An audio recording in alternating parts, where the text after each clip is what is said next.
a stretchier bind-off than your standard bind-off. This is a standard bind-off, and you can see it's rather stiff, and it's not as stretchy as the cast-on edge. The bind-off edge is stiffer. If you need a very stretchy bind-off that's a little bit more complex, you can use the sewn bind-off, or it's sometimes known as the Kitchener bind-off.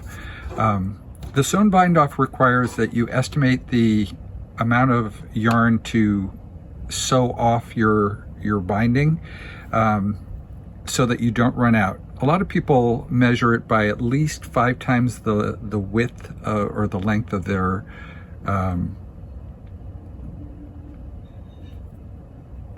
actual stitches on their needle. I try to put a little bit more on just in case, because if you run out, it can be rather disastrous. So I thread my darning needle, just a standard darning needle, with the end of the yarn that I've measured off to at least 5 times. Like the Kitchener stitch, the Kitchener bind-off, or the sewn bind-off, it has a setup stitch to it. It's insert into the second stitch as if to knit and leave it on, and just pull that through. And then each stitch is bound off in the exact same way after that first stitch. You're basically inserting as if to purl and taking that stitch off the left-hand needle, and then inserting into the second stitch left on the left needle as if to knit and pulling that through.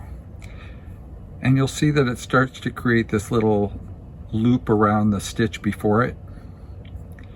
And I usually pull it out a little bit to make sure that each of the bound off stitches is even and neat.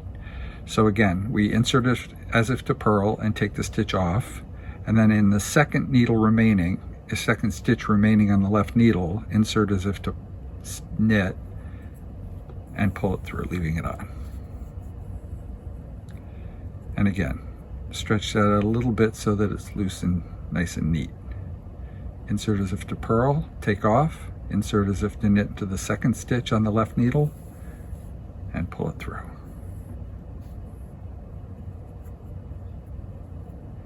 And just don't let that get caught up at the beginning. It kind of gets caught up on the edge of the selvage edge.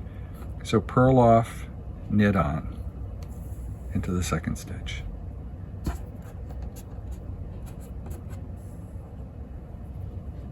Stretch out.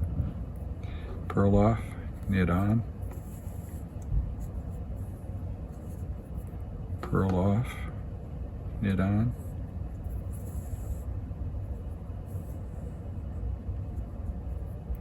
purl off, knit on. Now I use this a lot for my toe-up socks. It can definitely be used on ribbing and can be used on straight stockinette. Obviously that's when I'm using it here. And it does create a sort of chain stitch at the top. It's disastrous if you run out of sewing yarn before you finish binding off. It's not easy to graft on more yarn, and so you want to make sure you have plenty of yarn to do this. But it works really well on toe-up socks where you're binding off the cuff at the top, especially if it's ribbed. It gives for a very stretchy bind-off that fits over even my foot.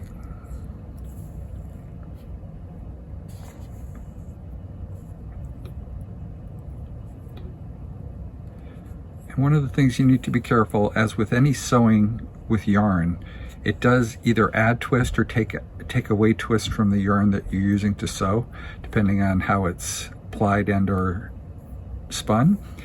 And so be careful, it could actually unspin your yarn and make it a lot looser as you're going along, and a lot of you have gone through that, I'm sure, before. And so the last 2 stitches we're basically just going to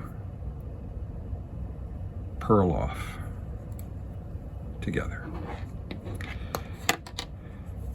So what you end up having, and I'll compare this with the standard bind-off, you get a similar type of chain stitch type of edge, but it's much looser and much more open. And after you stretched it out once or twice, it actually evens out and makes a very even, less sloppy than it appears even here, believe it or not. It actually evens out much more easily. But it's a very stretchy stitch. In fact, it's even stretchier than the cast-on edging. You can actually stretch the bind-off edging much further than you can even the cast-on edging. So it's a really nice stretchy bind-off if you need that.